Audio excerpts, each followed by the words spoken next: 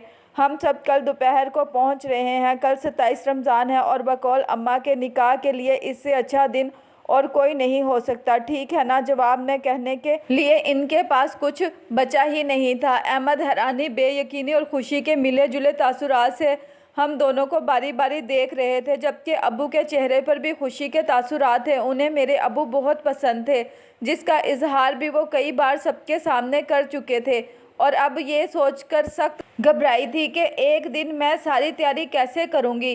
امی نے مجھے گھورا۔ مجھے تو کسی طور اس بات کا یقین ہی نہیں آ رہا کہ مومن بھائی اور بھابھی اس رشتے کے لیے راضی ہیں۔ خیر، تم نے سب کچھ اپنے کانوں سے سن لیا ہے، مجھے اب کچھ بھی بتانے کی ضرورت تو نہیں ہے۔ انہوں نے ناگواری سے مجھے دیکھا۔ میں ان کی بات بے خیالی میں سنتے ہوئے سوچ رہی تھی کہ میں نے ابھی ابو سے تو بات ہی نہیں کی اور کل شام میں زیادہ وقت نہیں تھا۔ بہت مبارک ہو امی جان، اللہ تعالیٰ اس رشتے کو ہم سب کے لیے مبارک کرے۔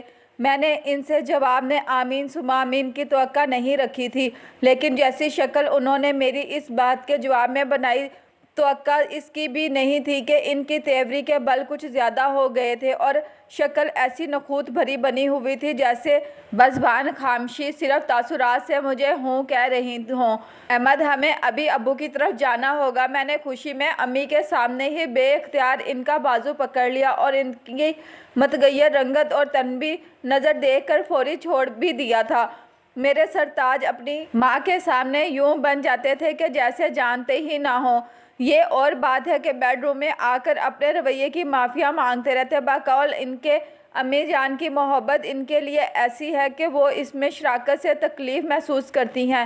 میں یہ کہتے کہتے رک جاتی کہ محبت نہیں، فطرت ایسی ہے۔ عید کا تیسرا دن تھا اور میکے میں ہماری دعوت تھی۔ احمد کی امی نے طبیعت کی خرابی کا بہانہ بنا کر جانے سے معذرت کر لی تھی۔ بہانے کی بات میں پورے یقین سے اس لیے کہہ رہی ہوں کہ انہوں نے سر درد کی شکایت کی تو میں نے ان کا بلڈ پریشر فوراً چیک کیا۔ مجھ سے بھی اچھا بلڈ پریشر تھا۔ پھر جب میں نے ان سے یہ کہا کہ امی رات کی دعوت میں کون سے کپڑے پہننے ہیں، میں نکال کر استری کروا دوں، تو انہوں نے فوراً سر پکڑ کر چکر آنے کی شکایت کی اور ساتھ ہی مزمحل انداز میں کہا میری شوگر بہت زیادہ لگ رہی ہے۔ میں بھی ان کی ہی بہو تھی۔ میں نے فوری گلومیٹر نکال کر اسٹرپ ڈالی اور اس کی شوگر کا ٹیسٹ کرنے لگی۔ رینڈم پر 120 آئیڈیل شوگر نکلی۔ وہ اب کوئی نیا بہانہ سوچ رہی تھی۔ دل بہت گھبرا رہا ہے، دھڑکن ہے کہ سینے سے جیسے ٹکریں مار رہی ہیں۔ اب میں نے ان کے اس بہانے کے سامنے ہتھیار ڈال دیے، کیونکہ میں بہت بھی ہوشیار ہو جاتی ہارٹ اسپیشلسٹ نہیں بن سکتی تھی، اور اوپن ہارٹ سرجری کے لیے یا تو ہارٹ اسپیشلسٹ ہونا پڑتا تھا یا پھر چڑیل کا کلیجہ نکال کر کھا جاتی ہے، اور میں چڑیل تو کسی صورت نہیں بن سکتی تھی۔ اس لیے انہیں دودھ کا گلاس دے کر تیار ہونے لگی۔ ٹھہریے، آگے کا قصہ بھی تو سنیے۔ اس رات میں نے ابو کے کندھے پر سر رکھ کر ان سے صرف اتنا کہا تھا کہ میں نے ان کے لیے ایک بہت خاص خاتون ڈھونڈ لی ہے۔ وہ ایک ٹھنڈی آہ بھر کر بولے۔ مجھے اپنی بیٹی کی سمجھداری اور انسانوں کی پہچان رکھنے والی صلاحیت پر ذرا سا بھی شک ہوتا تو میں انکار کر دیتا، لیکن مجھے مکمل یقین ہے کہ جو تم نے چنا ہے وہ چنا ہوا ہوگا، سو مجھے کوئی اعتراض نہیں۔ میرے چہرے پر پھیلی خوشی کی دھنک میرے ابو کے ساتھ احمد کو بھی مسکرانے پر مجبور کر رہی تھی۔ ان دونوں کے لیے بھی یہ بہت خوشی کا موقع تھا۔ کئی زندگیاں بدلنے والی تھیں اور امید واسق تھی کہ یہ بدلاؤ خوشگوار ہوگا اور خوشگوار رہے گا۔ اس دوپہر ماموں کے گھر سے حسب توقع کوئی نہیں آیا تھا۔ بس ان کا ایک معذرتی فون آ گیا تھا جس کے مطابق ان کی طبیعت بہت خراب ہے اور بیوی اور بچیوں کو لانے والا کوئی نہیں۔ انہوں نے امی سے کہا کہ میری طرف سے دعاؤں کا تحفہ چھوٹی بہن کے لیے اور 5000 روپے بھی اس کے شوہر کو سلامی دے دینا۔ میں نے دردزدہ نظروں سے شمو جی کی طرف دیکھتے ہوئے سوچا، ان کے چہرے سے جھلکتا گہرا اطمینان اس بات کی گواہی دے رہا ہے کہ انہیں ان لوگوں کا سامنا کرنا بہت دشوار لگ رہا تھا، اور ان کے نہ آنے کی خبر سن کر انہیں افسوس کے بجائے خوشی ہو رہی ہے، اور ایسا ہونا بھی چاہیے۔ جنہیں ان رشتوں نے ہمیشہ درد دیا تھا وہ اب ان سے مکمل نا امید ہو چکی تھی۔